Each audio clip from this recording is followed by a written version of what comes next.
everybody. Welcome to this video where we're going to be looking at English phrasal verbs and English expressions that you may want to use when you are talking about different forms or types of human behavior and human reactions.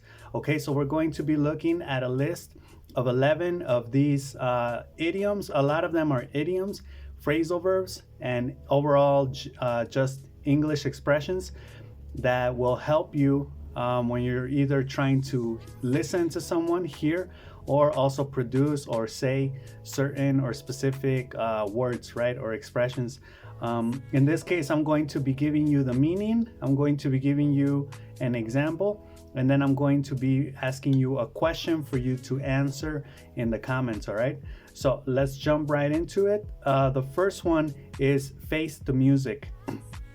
Now, face the music is kind of interesting because it basically means for you to be responsible, for you to confront and face the consequences. So the meaning is to confront the consequences of your actions, right? So if you did something wrong, if you did something that was bad and you don't want to face the music, it means that you don't want to be responsible. You don't want to confront the consequences, right? So sometimes people will tell you, well, you need to face the music. You need to face the consequences, right?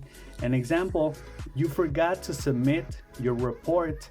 So now you'll have to face the music when the boss asks about it, right? So if you don't do something at work, and maybe you're hiding from your boss, so your boss doesn't ask you about the project or the report or whatever, maybe a friend will tell you, well, you can't hide forever. Eventually you will have to face the music, right? So a question for you, what does it mean to face the music? Or have you ever had to face the music when you didn't want to? Okay, so let me know in the comments. Okay, the second one is make your bed or made your bed. So this is one that I would hear a lot in the series Suits. When you make a decision or a choice to do something, you basically make your bed, right? Someone will say, well, you made your bed, now you must sleep in it, right? Like a bed that you sleep in. This means to accept the consequences of your decisions, right? So this is different than face the music, because face the music is maybe something that could have been out of your control. But if you made your bed, well, you know, that was completely entirely your decision. So someone can say, well, you bought the dog, right? You made your bed, so now you have to clean the poop, you have to do all of these activities to take care of the dog, right? You made your bed, right? So an example could be, you chose to skip studying, right? Now you've made your bed, so you have to lie in it, right? A lot of times this expression will also come with, you have to sleep in it or you have to lie in it, right? You've made your bed, now face the consequences, right? Kind of like face the music. So a question is, what does make your bed imply about responsibility?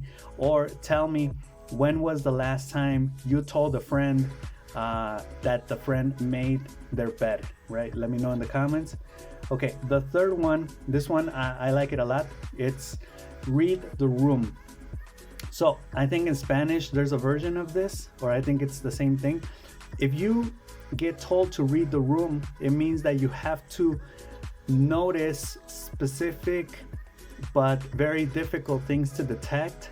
Maybe people's preferences, or maybe there's a little bit of tension in the room, or people are having a bad day, or, you know, like for example, if you are in a funeral, right, you need to read the room. You can't make a joke at a funeral, right? It's a very serious moment and sad moment. So read the room, right? Don't say things that are out of place. And it doesn't have to be a physical room. It could be anywhere, but the expression is read the room, right? Meaning means to understand the mood or atmosphere of a situation, right? To detect those like emotional aspects of people, right? In a situation. An example could be, He was joking during the serious meeting. He really needs to learn how to read the room, right? And I guess this depends a lot on your social abilities. There are people that are really good at reading the rooms and are reading rooms, and they are very charismatic. People like them, right? Maybe there are people that are not good at reading rooms, but they don't say anything. And there are people that are bad at reading rooms and they will try to say something and it's out of place, out of context, right? Okay, so a question for you. What does it mean to read the room? Or let me know, when was the last time that you had to read the room to kind of react in a specific way to a situation, all right? Let me know in the comments. Okay, number 4, I don't buy that. I like this one because it basically means that you don't believe it. But it's interesting how they use in English the word buy, right? I don't buy it. I'm not buying it, right? It means not to believe or accept something as true, right? So you can tell your friend like, hey, this weekend I went to Japan and then I went to Germany and we had dinner at this restaurant, and you're telling like this story that is completely exaggerated and not real, and your friend can tell you, I don't buy it, right? So example, he said he forgot his homework, but I don't buy that, right? I'm not buying it, or I don't buy it, or I don't buy that. Question for you, what does it mean if someone says, I don't buy that? Or when was the last time you told someone, I don't buy that, right? Let me know in the comments. Okay, number 5, all water under the bridge. So you can use this expression when maybe you had a confrontation or a tense moment with someone, but now everything is okay, right? And you can say, maybe the person will tell you, hey, I'm sorry about this or that. And you can say, hey, all water under the bridge, right? Like, forget about it, no problem, right? The meaning is something that has happened in the past and is no longer a problem, right? So you forgave the person, right? Example, we fought a lot as kids, but it's all water under the bridge now, right? Maybe with your brothers and sisters, if you have brothers and sisters, when you were kids, you fought a lot, right? But now as adults, it's all water under the bridge, right? No problem. So question, what does water under the bridge refer to? And let me know, when was the last time you told someone, hey, it's all water under the bridge? All right. So next one, number 6, to be in your head. This one, I heard it in a movie recently, a new movie. And I think it's maybe like a new expression, not a new expression, but it's an expression that's being used more now than before. It basically means to be overthinking, to be in your head, right? Like in Spanish, ensimismado. So when you're in your head, when you're thinking about, and you're not interacting with people or socializing, it means maybe you're anxious, you're worried, you're overthinking about stuff. So it means to be overly preoccupied or worried with your thoughts, right? An example, stop being in your head about the presentation. It'll go fine, right? So this happens a lot when people get nervous, maybe before an important event, an important competition. I think I saw it in Cobra Kai. And Robbie or Miguel, one of them was talking to each other, and one of them said, hey, get out of your head, like don't be in your head, right? So question, what does it mean to be in your head? And let me know, what do you do when you feel you are in your head, right? Okay, number 7, cut to the chase. So cut to the chase basically means like stop beating around the bushes, also an expression. Just tell me what you want to tell me, right? Like don't, say all this other stuff that's not relevant, right? Just cut to the chase. So it means to get straight to the point, right? Just tell me what you want to say, right? Example, we don't have much time, so let's cut to the chase. What's the plan? What's the objective? What's the intention? What are we doing, right? Don't give me all of this preamble like, thank you for coming, good morning, and just cut to the chase. Yes or no, or what are we doing, right? So question, what does cut to the chase mean? And let me know, do you like it when people cut to the chase or not, and why? All right. So let's go with number 8. Number 8, look at what the cat dragged in. I find this expression to be interesting because this is something that maybe you can tell, like your brother that you haven't seen in a long time, or a friend that you haven't seen in a long time, right? But that, like, they are like, you are close to them, or they are your friend, right?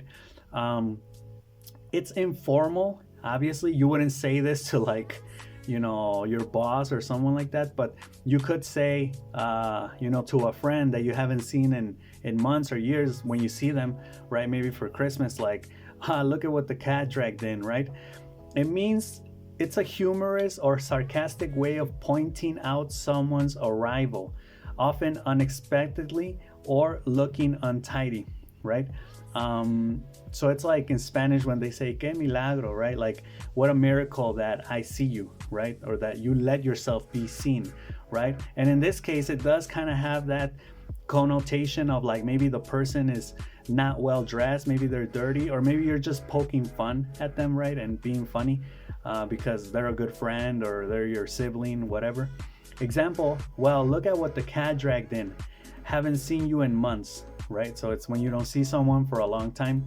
Okay, and a question, what does it mean when someone says, look at what the cat dragged in?